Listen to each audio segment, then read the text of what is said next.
आप सबों को जय मसीह की। आज का विषय परमेश्वर का वचन और बीज, बाइबल वचन। लूका रचित सुसमाचार 8 अध्याय का 11 पद। दोस्तों, यदि आप हमारे चैनल में पहली बार आए हैं तो आप इस चैनल को सब्सक्राइब कर लीजिए, क्योंकि इसमें डेली वचन आता है और इस वीडियो के अंत तक हमारे साथ जुड़े रहिए। आइए दोस्तों, इस पद को हम पढ़ते हैं। दृष्टांत यह है, बीज तो परमेश्वर का वचन है। बीज तो परमेश्वर का वचन है। दोस्तों, इसमें हम लोग कई सारी चीजें सीखेंगे।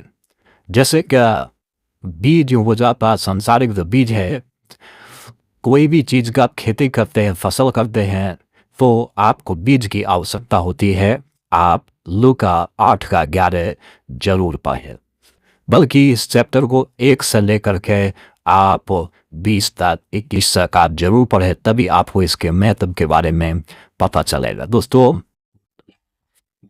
संसारिक बीज और परमेश्वर का स्वर्गीय बीज।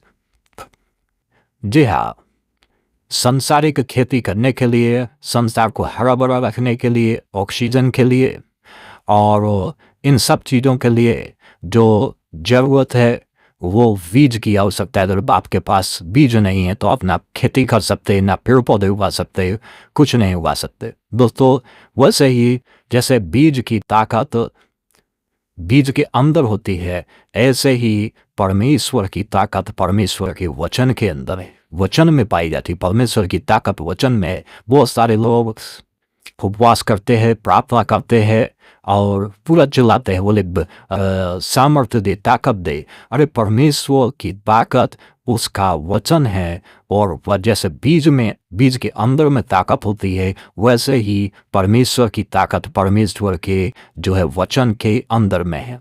वो ताकत बीज की जब तक जनरेट नहीं होती है दोस्तों, जब तक कि वो बीज बोया न जाए, वैसे ही परमेश्वर की ताकत भी जब तक नहीं जो है जनरेट होती है, जब तक एक्टिव नहीं होती हमारे जीवन में, जब तक क्या परमेश्वर के वचन को बीज के जैसा अपने अंदर गहराई से न बोया जाए।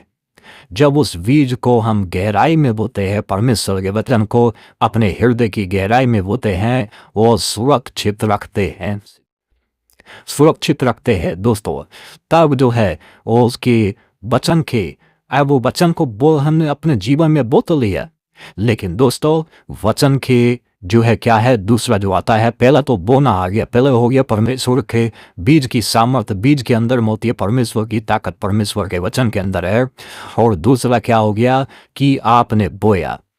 और तीसरा क्या है कि आप जो है परमेश्वर के वचन को जो अपने बीज अपने जीवन में बो रहे हैं। तो दोस्तों, वचन की आज्ञाकारिता आपके जीवन में फल पैदा करती है। यदि आप वचन को पढ़ते हैं, वचन को सुनते हैं, या वचन के प्रचारक है और आप ऐसे सोच कर प्रचार करते हो तो वो दूसरों के लिए है, हमारे मानने के लिए नहीं है, या तो फिर ये पढ़ने का बात है, तो दोस्तों ऐसी वचन से आपको कोई भी परमेश्वर की सामर्थ्य नहीं मिलने वाली है। दोस्त, परमेश्वर का वचन की जो है आज्ञाकारिता आपके जीवन में फल पैदा कराती है, सामर्थ्य लाती है, परमेश्वर के उद्धार को लाती है, परमेश्वर के स्वर्गीय राज्य को आपके जीवन में लाती है।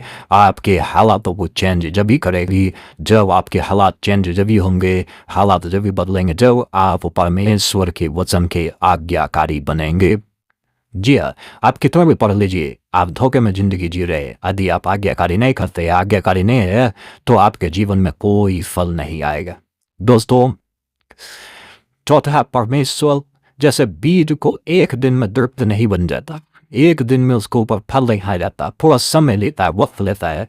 वैसे ही आपको यदि आप विश्वास कर लिए हैं यीशु में और वचन गहराई से बो दिए हैं और आज्ञाकारी है, तो धीरज रखिए, धीरज रखिए, होश में बने रहिए, तभी आपके जीवन में परमेश्वर का काम शुरू होगा और परमेश्वर की सामर्थ आपके जीवन में काम करेगी। दोस्तों, जी हाँ, थोड़ा सा समय देना होगा परमेश्वर के वचन, समय देना होगा, वो खुद पे खुद आपके जीवन में परमेश्वर की सामर्थ को पैदा करना शुरू कर देगा। दोस्तों, बीज जब मिट्टी में पड़ जाता है, यीशु मसीह ने कहा यूहन्ना रचित सुसमाचार 12 अध्याय के उसके 24 पद में कि क्योंकि गेहूं का दाना जब तक भूमि में पड़ के मर नहीं जाता है तब तक वो फल नहीं लाता है।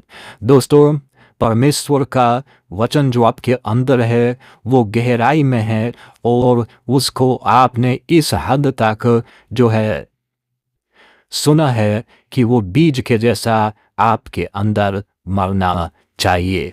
जी हाँ दोस्तों, आपको परमेश्वर के वचन के लिए समय देना चाहिए।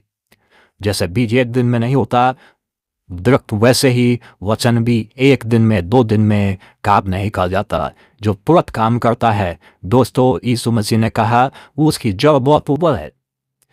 जो पथरीली भूमि में गिरे वो कम मिट्टी मिलने के चलते जल्दी उगाए और सूरज का जब लाइट पड़ी तो तुरंत वो जल गए। लेकिन दोस्तों, जिनकी जड़ गहराई में होती है वो सूखते नहीं है और सूरज की रोशनी से भी नहीं सूखते और वो अपना पूरा लंबाई तक हाइट तक पहुंचते हैं और तब उनके ऊपर जीवन में फल आता है।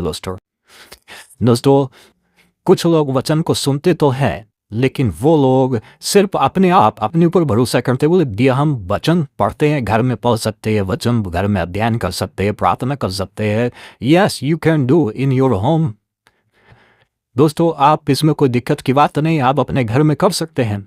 लेकिन दोस्तों, जैसे बीज को सिर्फ बोना काफ़ी नहीं होता है, बीज को बोया जाता है तो उसमें पानी दिया जाता है, उसमें खाद दिया जाता है और उस बीज की रखवाली की जाती है। वैसे ही परमेश्वर का वचन जो बीज रूपी वचन है वो जो है आपको जो अपने जीवन में बोते हैं तो आपको जैसे बीज को क्या है पानी दिया जाता है, तो संतों की संगति और विश्वासियों की संगति, कलीसिया की संगति आपके जीवन में पानी का काम करती है। दोस्तों, पानी का काम करती है और जो है खाद का काम करती है और संतों की संगति परमेश्वर की कलीसिया की संगति रहना, प्रार्थना करना, ये आपके वचन को रक्षा करती है कि आपके वचन से आपके जीवन से शैतान उस वचन को ना चुरा ले।